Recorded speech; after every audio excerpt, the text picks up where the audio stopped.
Hi everybody, I'm here to report on yesterday's 2-0 defeat to Hearts at Ibrox. And for weeks I've been saying this was Rangers' rock bottom, it was the pits. Well, yesterday was the worst of all of them. This was the Mariana Trench of a situation. We're beyond redemption with this manager. I've been going to Ibrox nearly 65 years and I'm struggling to remember a first half when we were so pathetic. I've seen first halves where we've gone in, 2-0 down, 3-0 down to really good teams. Not the way we played in the first 45 minutes yesterday. It was absolutely abject. I don't know where to start. It's all the usual. Passing it back, passing it side to side, everybody frightened to go forward. That's the main thing. They look like players who are terrified to actually go forward with the ball. Either run with it, pass it, run into space going forward. I mean, what is it? It's just ridiculous that they don't have any confidence.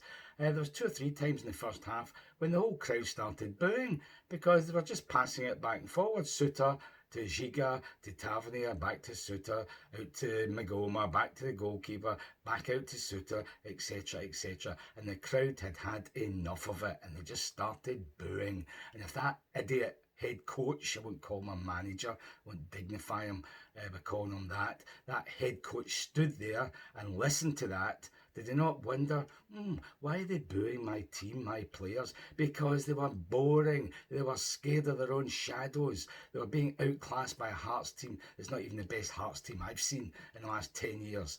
They didn't have to work very hard to earn their victory. We gave them it. So even the manager surely must have got the message when the crowd starts booing, even when it's nothing each, never mind when they go one behind, because we are fed up seeing a team that cannot go forward, cannot create chances. Any chances they get, you can hardly think of them as chances, 20-yard shots or whatever. I mean, we hit the woodwork twice yesterday. The goalie had one really good save, one decent save, and that was it. And yet, none of these went in. Still, no goals. But even allowing for woodwork, that's not an excuse. That's just pathetic. So that's why the crowd's annoyed, angry, furious, bored. Is the worst thing. If you're bored, you're not going to go back. And in fact, yesterday was so bad. I'm really seriously considering stopping doing these reports. It's just getting me more upset, and it's just make me relive what I didn't want to live in the first time when we were watching that game live.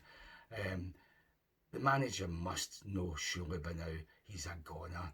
When you lose the fans like that, when 50,000 people near enough are all telling you where to go, I won't say the words, and when the opposition near the end start singing "Sacked in the Morning" and the home crowd, what was left of it, joins in, then you must know you can't be that arrogant that you don't think you're in any danger of getting the sack. Ditto the owners, if they have any gumption, they've got to bite the bullet, just admit they made a mistake, it's not worked out, sack them. If it costs us £1,000,000 or whatever, well, it's £1,000 or £2 that we didn't spend after them claiming they had 20 million they were going to spend, when most of our expenditure came from guys we sold. So just bite the bullet, sack this guy. Don't care who you get in, it can't be any worse. I mean, yesterday was just the pits. A team that just looks terrified of itself, never mind the opposition, no matter how lowly the opposition might be, whether it's Alloa or anybody else. And when you think about it, the manager, sorry, I won't call him that, the head coach seems just as arrogant as ever, no matter this is the worst opening 5 games probably in our history in the league.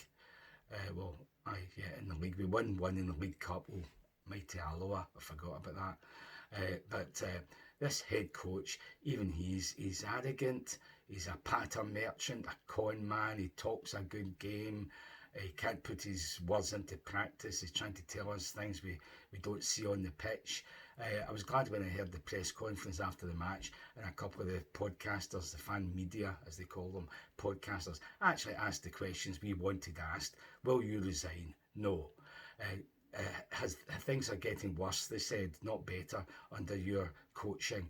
How do you explain that? And he comes up with, well, this is not what we see in training every day of the week. They're not putting into practice what we're doing in training. They're great in training. Well, maybe they should charge us 800 quid to go and watch some training, because it sure ain't on the pitch when we go every Saturday. There's no entertainment, there's not even a win, never mind entertainment. So let's all go to have the training at Ibrox, and we'll pay 800 quid a season to go and just watch some training. Maybe they look great in training because they're up against steel dummies, not real players, not flesh and blood, get stuck into you, SPFL players. Maybe that's the problem, that they look so great in training when they're up against dummies. Whereas in match day, we're the dummies. We don't look to have a clue how we should be playing, where we should be running. Lack of fight, lack of heart, no tackling whatsoever going on. Hearts were sliding into tackles and coming away with the ball, winning every tackle, winning every second ball. Opposite for us. Obviously, we can't tackle, we can't track runners, we don't get stuck in, there's no heart, there's no vision going forward, somebody that can pass it in front of a winger, for instance, so he can run at the defence. All these things have been happening since the start of the season, and it's actually getting worse. So Russell, can we come to training and see how wonderful they are? And then he has the cheek sort of implying it's the crowd, it's the Rangers fans to blame, because they look great in training, but in this environment, they look scared, they look anxious in this environment.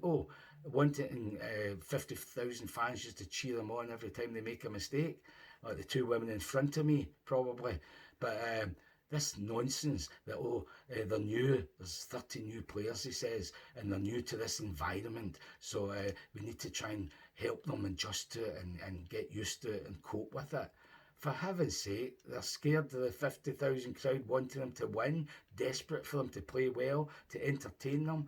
If they don't have the mentality, and we haven't had the right mentality for the last few years, if this mob don't have the mentality, forget it. Martin at one point said it's not the tactics to blame. That's him exonerating himself. It's not the tactics, it's the players not doing what they're supposed to be doing when they're out there on the pitch. And of course, all that's down to the environment, i.e. the Rangers fans, the crowd, who get annoyed when they can't pass it 5 yards to an unmarked colleague. So that's his excuses. Surely he knows he's a dead man walking. When the crowd start chanting and singing stuff like that during a game, when they boo the players, when we're actually in possession, but they're not doing anything with it, you know your team is up against it, and it's not going to improve any day soon. He's been saying for weeks, how do we get the fans on side? How do we change things? We start winning football games. Correct, but they're not, and they don't look like winning football games. Everybody's expecting us to be knocked out of the League Cup next week when Hibs plays. Hibs are a better team than Hearts, so it'll be interesting to see if half the crowd even turns up for that game. Maybe that's the one thing that will get the owners to actually sack this guy. Apparently hospitality yesterday for the first time wasn't full.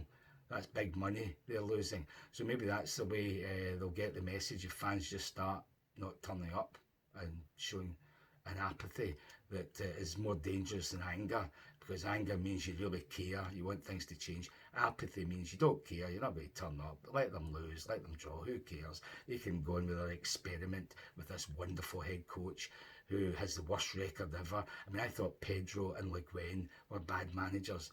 They make this guy look like, I don't know, a school teacher manager. So I don't know what else to say. I might not make another appearance here for a while. I don't know if I can take reporting on all this. Wait, before I finish, everything's terrible. We were easily beaten, can't complain, blah, blah, blah. I'm not going to shift blame, but you've got to look at the decisions, the referee and VAR. I mean, the Hearts' first goal, it was deliberate handball. I've seen it since on TV. I thought it was a foul at the time. I've seen it on TV. Shankland actually stretches his arm out to control the ball, and that's how the move starts that ends in the first goal, and of course he's the man to finish it off, so that should never have stood. How VAR could look at that and think, no, that's okay. And then the offside, the disallowed goal, when you see that from behind the goal on TV, the goalkeeper actually shoves Asgard forward, out the way, and Suter jumps up in between the two of them, and then the keeper flaps at it, and it goes to Cornelius, who bundles it into the goal. That should have stood as well. So there's 2 decisions already. And then the penalty to finish us off. I don't know why Diomande just stuck his foot forward. He didn't trip the guy up. I mean, you don't even see if his foot caught the guy's foot.